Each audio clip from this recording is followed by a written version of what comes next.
Hello friends, ఇవాల్టి మన వీడియోలో ఎంతో టేస్టీగా అప్పటికప్పుడు చేసుకునే ఇడ్లీలను ఎలా ప్రిపేర్ చేసుకోవాలో చూపించబోతున్నాను.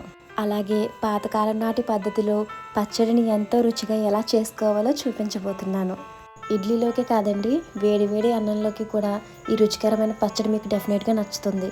వీడియోని ఎక్కడ స్కిప్ చేయకుండా చూడండి. ఇంక మన వీడియో స్టార్ట్ చేసేద్దామా? Let's start.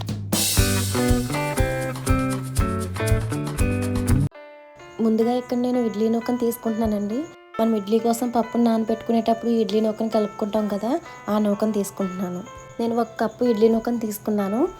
2-3 సార్లు నూకను శుభ్రంగా బాగా కడిగి పెట్టుకోవాలి. తర్వాత నూక మునిగేంత వరకు వాటర్ వేసుకుని నానబెట్టుకోవాలి. ఒక 1/2 అవర్ వరకు నూకను నానబెట్టేసుకుందాం. ఇప్పుడు 1/2 కప్పు అటుకులను తీసుకుంటున్నాను. ఒక బౌల్ తీసుకుని అటుకులను అందులో వేసుకుని బాగా కడిగేసుకోవాలండి శుభ్రంగా. ఏమైనా డస్ట్ ఏమైనా ఉంటే పోయే వరకు కడిగేసుకుని ఒక 5 మినిట్స్ నానబెట్టుకుందాం. అటుకులు చాలా త్వరగా నానిపోతాయి కదా. అటుకులను ఎక్కువసేపు నానబెట్టాల్సిన అవసరం ఉండదండి, ఎందుకంటే అవి కడిగేటప్పుడే మన చేతుల్లో విచ్చిలిపోతాయి. అలా జాగ్రత్తగా కడుక్కుని స్లోగా 5 మినిట్స్ తర్వాత చూసుకుంటే బాగా మెత్తగా పేస్ట్ లాగా అయిపోతాయి. ఇప్పుడు వాటిని మిక్సీలో వేసేసుకుందాం. బాగా మెత్తగా అయిపోతాయి, ఒక పలుకు కూడా లేకుండా.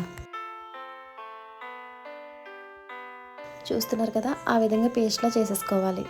ఇప్పుడు మనం ముందుగా కలిపి పెట్టుకున్నాం కదా, 1/2 అవర్ తర్వాత నూక ఎంత బాగా నానిపోయిందో ఇప్పుడు అందులోనే మనం ముందుగా మిక్స్ చేసి పెట్టుకున్న అటుకుల పేస్ట్ని వేసేసుకోవాలి. ఇప్పుడు 2 బాగా కలిసేట్టుగా కలిపేసుకోవాలి. ఇప్పుడు అందులో రుచికి సరిపడా సాల్ట్ని వేసుకుంటున్నాను.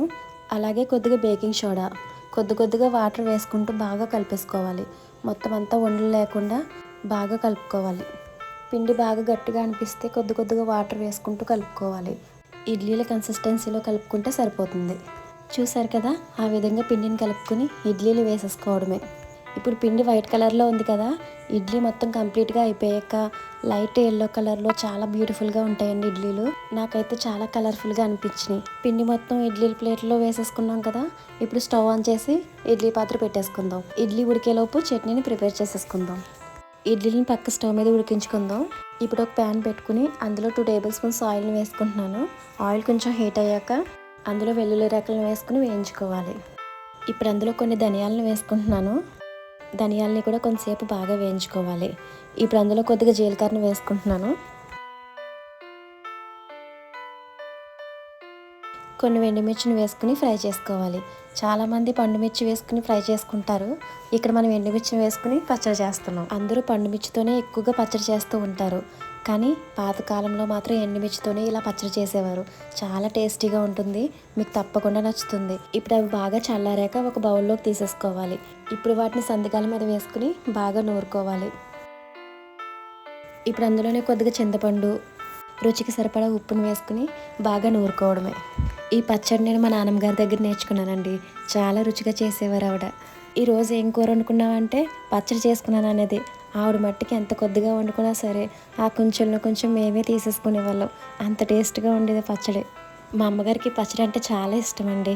నాన్నమ్మగారిని చెయ్యి అంటే ఎప్పుడో ఒకసారి చేసేవారు. ఇంకా ఆవిడ అస్తమానం అడిగి ఇబ్బంది పెట్టడం ఎందుకని నేనే నేర్చేసుకున్నాను. మనం మిక్సీలో వేసుకునే దానికంటే ఇలా నూరుకునేదే చాలా రుచిగా ఉంటుందండి. కొద్దిగా వాటర్ వేసుకుంటూ నూరుకుంటే చాలా త్వరగా అయిపోతుంది. టేస్ట్ కూడా సూపర్ ఉంటుంది. చూసారు కదా, ఎంతో స్పైసీగా మన ఎండుమిర్చి కారాన్ని నూరేసుకున్నాం. ఇప్పుడు దీన్ని ఒక బౌల్లోకి తీసుకుని ఆయిల్లో 2 మినిట్స్ మగ్గించుకుంటే సరిపోతుంది. ప్యాన్లో 4 టేబుల్ స్పూన్స్ ఆయిల్ని వేసుకుంటున్నాను. ఆయిల్ కొంచెం హీట్ అయ్యాక మనం ముందుగా నూరి పెట్టుకునే ఎండుమిర్చి పచ్చడిని వేసేసుకోవాలి. ఆయిల్లో అలా 2-3 మినిట్స్ మగ్గించుకుంటే చాలా బాగుంటుందండి టేస్ట్. పచ్చడిని అలా ఆయిల్లో మగ్గించేటప్పుడు ఆయిల్ కొద్దిగా ఎక్కువగా వేసుకున్నా సరే పచ్చడి టేస్ట్ చాలా బాగుంటుంది అలా ఆయిల్లో మగ్గిస్తే. చూసారు కదా, మన ఎండుమిర్చి పచ్చడి రెడీ అయిపోయింది. ఇడ్లీల్లోకి కాంబినేషన్గా ఈ చట్నీ చాలా బాగుంటుందండి. మీరు కూడా తప్పకుండా ట్రై చేయండి, మీకు కూడా డెఫినెట్గా నచ్చుతుంది. ఇప్పుడు వేడివేడిగా ఇడ్లీలు కూడా రెడీ అయిపోయినాయండి. చూసారు కదా ఎంత పర్ఫెక్ట్గా వచ్చినాయో. ఒకసారి ఉడికిందో లేదో చూసుకుని తీసేసుకోవాలి. ఇప్పుడు ఇడ్లీలను ఒక ప్లేట్లోకి సర్వ్ చేసుకుందాం. చూసారు కదా ఎంత పర్ఫెక్ట్గా వచ్చినాయో. చాలా కలర్ఫుల్గా కూడా ఉన్నాయి. చూస్తుంటేనే నోరు ఊరిపోతుంది కదండి. ఇంకా ఆలస్యం చేయకుండా మీరు కూడా ట్రై చేయండి, మరి చాలా బాగుంటాయి. మీకు మా వీడియో నచ్చిందా? మరి మీకు కనుక మా వీడియో నచ్చినట్లయితే లైక్ చేయండి, సబ్స్క్రైబ్ చేయండి. Thanks for watching.